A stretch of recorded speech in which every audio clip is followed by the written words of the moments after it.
Hi, I'm Sarah Chen, and this is the story of how I learned that sometimes family can be your worst enemy, especially in business.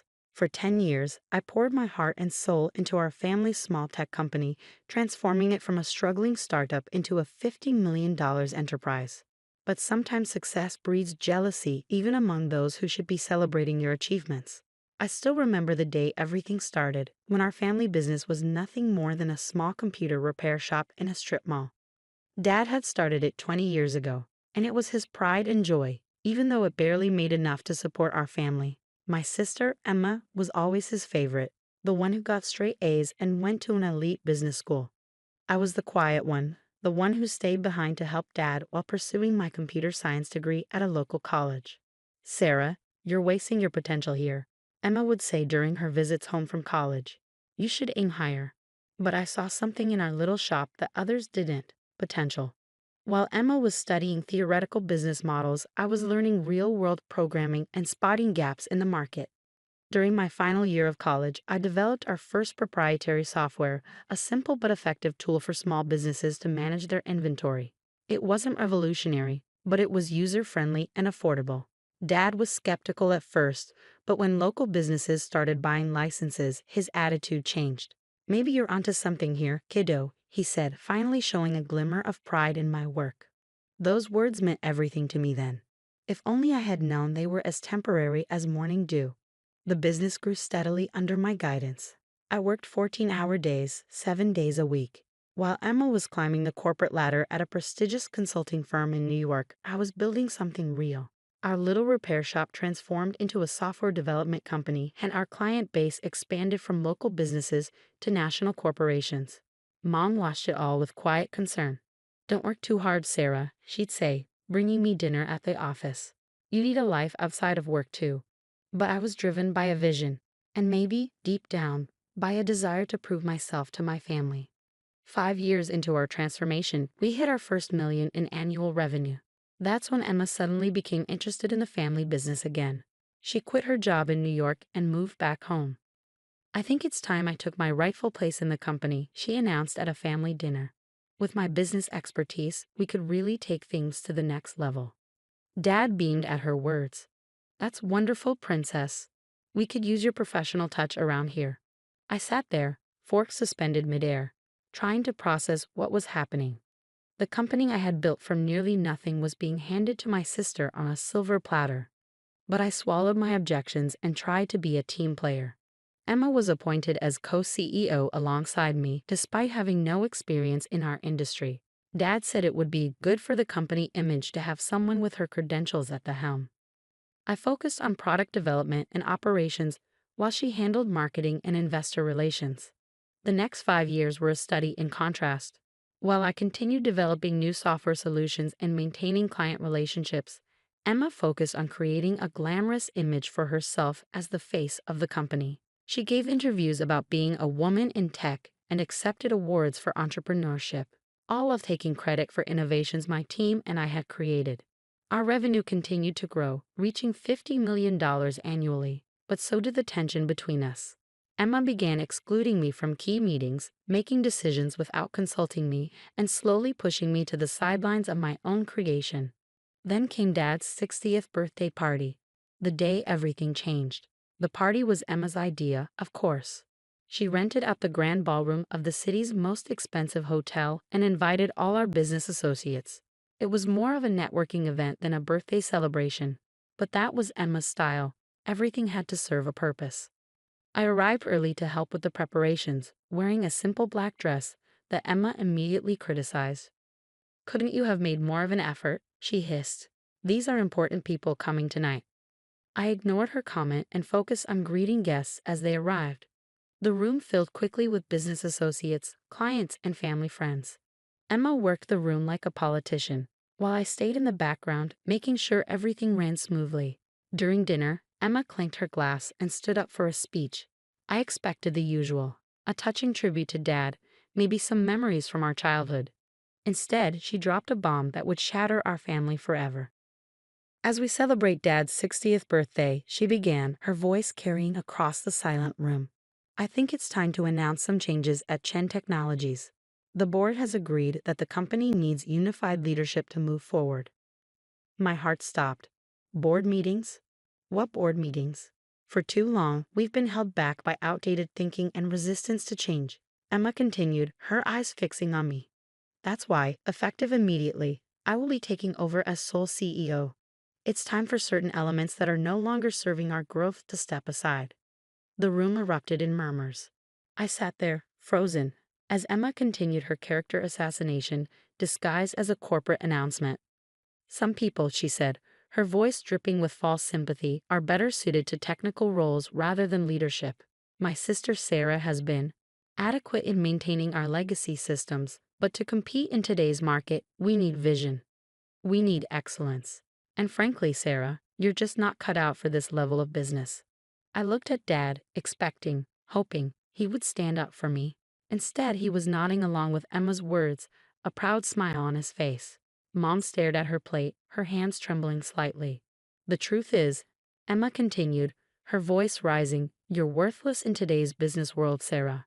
Your old-fashioned ideas and lack of proper business education have become a liability. It's time for you to step aside gracefully. The silence in the room was deafening. Hundreds of eyes turned to me, waiting for my response. I could feel the pity, the schadenfreude, the judgment. Everything I had built, every sacrifice I had made, was being stripped away in front of everyone I knew. I stood up slowly, my chair scraping against the floor. The sound echoed through the ballroom like a gunshot. Everyone expected a scene, perhaps tears, maybe a shouting match. Instead, I simply picked up my purse, walked to Dad's table, and placed a small wrapped package in front of him. Happy birthday, Dad, I said quietly. Then I walked out of the ballroom, head held high, leaving behind the whispers and stares. That night, as I sat in my home office surrounded by awards and patents that bore my name, I made a decision.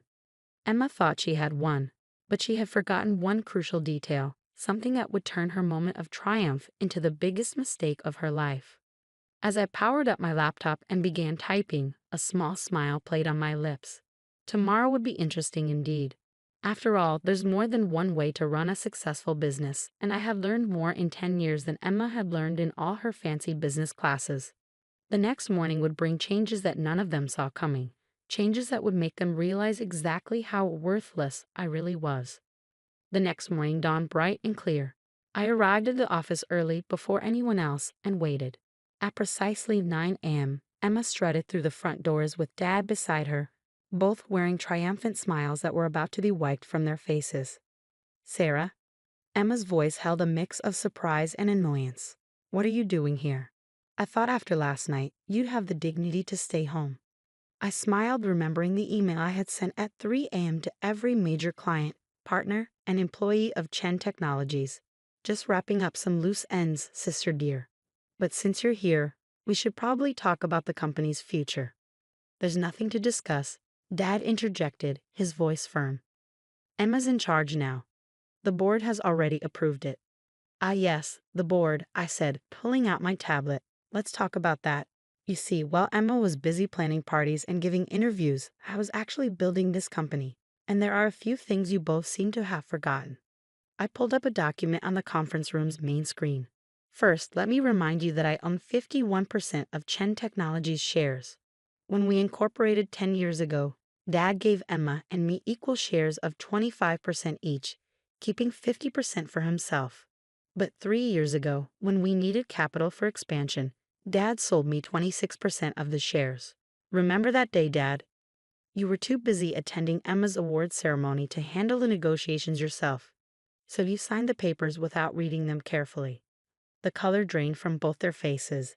Emma's perfectly manicured hands gripped the conference table. That's impossible, she whispered. Dad would never. Oh, but he did. I continued, pulling up more documents. And that's not all. The core software that generates 80% of our revenue, it's not owned by Chen Technologies. It's owned by my separate company, Innovate Solutions LLC. Chen Technologies only has a licensing agreement which expires, I checked my watch, about 10 minutes ago. Dad collapsed into a chair, realization dawning on his face. The renewal papers. The ones you asked me to sign last week. The ones you were too busy to read because you were helping Emma plan the party. Yes, those papers. I decided not to submit them. Emma's face contorted with rage. You underhanded little. Careful, sister, I cut her off. You might want to hear the rest before you finish that sentence. While you were busy announcing my supposedly graceful exit last night, I was sending emails to our clients. You see, most of our major clients have personal loyalty clauses in their contracts. They signed with Chin Technologies because of me, my expertise, and my track record. Last night, I informed them of the leadership changes and my departure. I pulled up my email, showing the dozens of responses that had already arrived. Would you like to know how many have already triggered their contract termination clauses? Or how many of our top developers, who, by the way, are actually employed by Innovate Solutions, have already accepted positions at my new venture? The room fell silent. Through the glass walls, we could see employees gathering, whispers spreading as they checked their emails. Emma's perfect composure cracked as she frantically checked her phone. You can't do this, she stammered. The company. The company you tried to steal from me? I finished for her. The one you thought you could just take over because you have an MBA and Dad's approval. That company ceased to exist the moment you decided to humiliate me in front of everyone we know. I stood up, smoothing my dress. So here are your options. Option 1. I walk away with my shares, my software, my clients, and my employees. Chen Technologies becomes an empty shell, and you can explain to all those important people you invited last night why the company's value dropped to zero overnight. Dad's face had aged 10 years in the last 10 minutes. And option 2, he asked weakly. Option 2, you both resign. I take full control of Chen Technologies. You keep your shares as silent partners, receiving dividends but having no say in operations. Emma gets a nice severance package and glowing references for her next job, somewhere far away from here. Emma's face had turned an interesting shade of red. You planned this all along, didn't you? You've just been waiting for the right moment to stab us in the back. I laughed, but there was no humor in it. No, Emma. I spent 10 years trying to be a good daughter and sister while you both took me for granted. I built this company from nothing while you collected accolades for my work. I only planned this. I checked my watch again, about 12 hours ago, after you called me worthless in front of everyone we know. My phone buzzed, another client termination notice. Time's running out. What's it going to be? The next hour was a blur of paperwork and lawyers. By noon, I sat alone in what was now my office, looking out over the city. The company I had built was now truly mine, but the victory felt hollow. Family relationships lay in ruins around me, trust shattered like dropped crystal. Mom came to see me that evening, her eyes red from crying. Did it have to end this way? She asked softly. They gave me no choice, I replied, my voice gentle but firm. They would have taken everything I built and discarded me without a second thought. She nodded slowly, understanding but sad. What happens now? I showed her the plans I had already drawn up, expansions, new product lines, innovations I had been holding back. Now? Now I build something even bigger, but this time, I do it without having to carry people who see me as worthless. Over the next year, Chen Technologies, under my sole leadership, tripled in value. Emma found a job with a startup in Silicon Valley, humbled but hopefully wiser. Dad retired, finally understanding that his golden child had nearly destroyed his legacy.